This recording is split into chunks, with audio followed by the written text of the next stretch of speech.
బస్సులను ఆపియండి. మన పాఠశాలకి మన గ్రామంలోకి ఎన్ని బస్సులు వస్తాయి? 4 వస్తాయి. మళ్ళీ ఒకసారి గట్టి చెప్పండి. 4 వస్తాయి. ఆ బస్సులైనా కనీసం అంటే 50 మంది పిల్లలు ఉంటారు, అంతకంటే ఎక్కువ ఉంటారు. ఒక్కొక్క సీట్లో 3 కూర్చోబెడతారు. 150 మంది పిల్లలు అనుకున్నాం ఒక్క బస్సుకి. 4 బస్సులు లెక్క ఎంతమంది అవుతారు? 500-600 మంది పిల్లలు అవుతారు. 500-600 మంది పిల్లలు మన పాఠశాలలోనే ఉంటే బుక్కులు ఇస్తాం, బట్టలు ఇస్తాం, చిక్కీలు ఇస్తాం, అన్నీ చూసుకుంటాం. ఆఖరికి కాపరేటింగ్ కూడా ఇస్తున్నాం. మీకు తెలియటం లేదు. మా మీద నమ్మకం ఉంచండి. దయచేసి మీ పిల్లల్ని ప్రభుత్వ పాఠశాలలో చేర్పించండి. చాలా తక్కువ ఉంది. నిజంగా ఈ గ్రామంలో ఉన్న ప్రతి విద్యార్థి ప్రభుత్వ పాఠశాలలో ఉంటే ఇప్పుడున్న పాఠశాల ఏమీ సరిపోవు.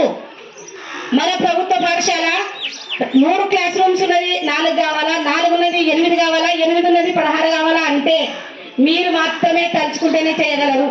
మేమేం చేయలేం. జస్ట్ మేము మీకు వారసులుగా మాత్రమే చెప్పగలం మంచి విషయాలు. మీరేం చేయాలా? ఖచ్చితంగా ప్రభుత్వ పాఠశాల మీద నమ్మకము ఉంచాల. ఉంచి మా మీద గౌరవంతోనో లేకుంటే మీ నమ్మకంతోనో ముందు మీ పిల్లల్ని మా పాఠశాలలో చేర్పించండి. 6వ తరగతి నుంచి 10వ తరగతి ఉంది.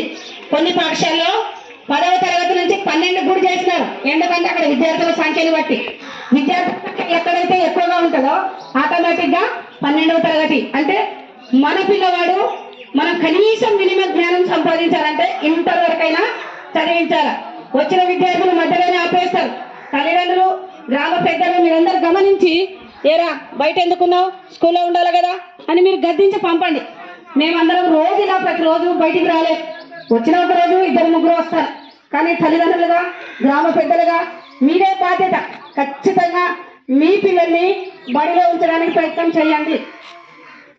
దీనితో పాటు మీ పిల్లలకి ఏమైనా దృష్టి లోపం ఉందా, వినికిడి లోపం ఉందా, హిమోగ్లోబిన్ అంటే రక్తం తక్కువ ఉందా, వాటి పరీక్షలు కూడా ప్రభుత్వ పాఠశాలని చేస్తారు. ఎవరికైనా దృష్టి లోపం తక్కువ ఉంది అంటే సైట్ ఎక్కువగా ఉంది అంటే వాళ్ళకి పరీక్షలు చేసి కంటి అద్దాలు కూడా ఫ్రీగా ఇస్తున్నాం. మీకు తెలియదు కొన్ని విషయాలు. ప్రతిరోజు పిల్లలకి ఎవరికైనా రక్తం తక్కువ ఉందంటే వాళ్ళ పేర్లు ప్రత్యేకంగా రాసి అందరికి పిల్లలకి ఒక్కొక్క గుడ్డు ఇస్తే ఈ పిల్లలకి 2 ఇస్తాం, 3 ఇస్తాం, వాళ్ళు తినగలిగిన అన్నీ ఇస్తాం. మేము చిక్కీలు ఇస్తున్నాం. అమ్మ తినమ్మా నీకు రక్తం తక్కువ ఉందని.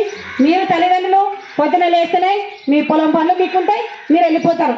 మీ పిల్లల్ని మా చేతిలో పెడితే ఎంత సురక్షితంగా చూస్తున్నామో జాగ్రత్తగా మీరు గమనించాలి.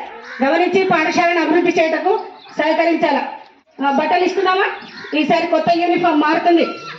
బట్టలు ఇస్తున్నా చెప్పండి. బట్టలు ఇవన్నీ ఫ్రీగా ఇచ్చినట్టే డబ్బులు కొడుకున్నట్టే? ఫ్రీగా ఇచ్చినట్టే కదా. రైట్. బ్యాగ్ కూడా ఇస్తున్నారు.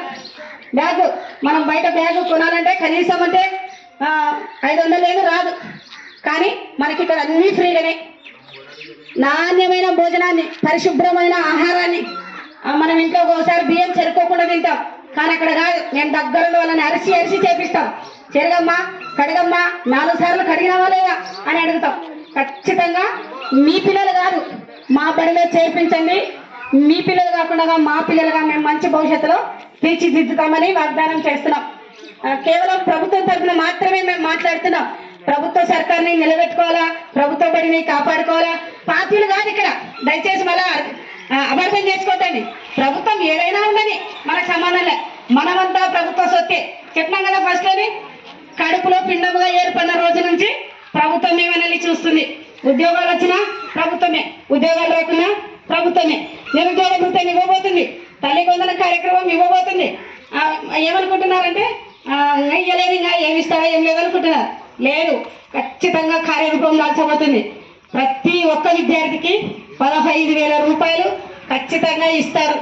అయితే గత ప్రభుత్వంలో ట్యాబ్లు అవి ఇవ్వడం జరిగింది. అది వాళ్ళు మంచి ఉద్దేశంతో ఇచ్చినారు. దాంట్లో బైజూస్ కంటెంట్ అని ఒకటి ఉంటుంది. దాన్ని చదివితే సెంట్రల్ సిలబస్ స్కూల్లో చదివినంతగా ఉంటుంది. కానీ మన పిల్లలు తెలియక మిస్యూజ్ చేసుకున్నారు. మరి చూద్దాం వాళ్ళ ప్రభుత్వం యొక్క ఆలోచన ఎలా ఉందో, ప్రణాళిక ఎలా ఉందో. ఈసారి అయితే ఖచ్చితంగా ఇస్తామని అంటున్నారు. కాబట్టి మీరందరూ దయచేసి మీ గ్రామంలో, మీ వీధిలో, మీ చుట్టుపక్కల ఇరుగు పొరుగున విద్యార్థులు ఎవరైనా ప్రైవేట్ బడికి పోతుంటే దయచేసి చెప్పండి, ప్రభుత్వ బడికి వెళ్ళండి, అన్నీ ఫ్రీగానే కదా. మా మీద కొంచెం నమ్మకం ఉంచండి. ప్రభుత్వం అంటే కొంచెం నిర్లక్ష్యం. అన్ని ఫ్రీగా వస్తే మనమైనా ఒక మామిడి తోట పోతాం, పండ్లన్నీ ఫ్రీగా తెచ్చుకుంటే ఏం దాని విలువ ఉండదు. అదే కొనుక్కొని తింటే డజను 300 400 పనులు చాలా శ్రేష్టమైన ఈరోజు బలున్నాయి అని అనుకుంటాం.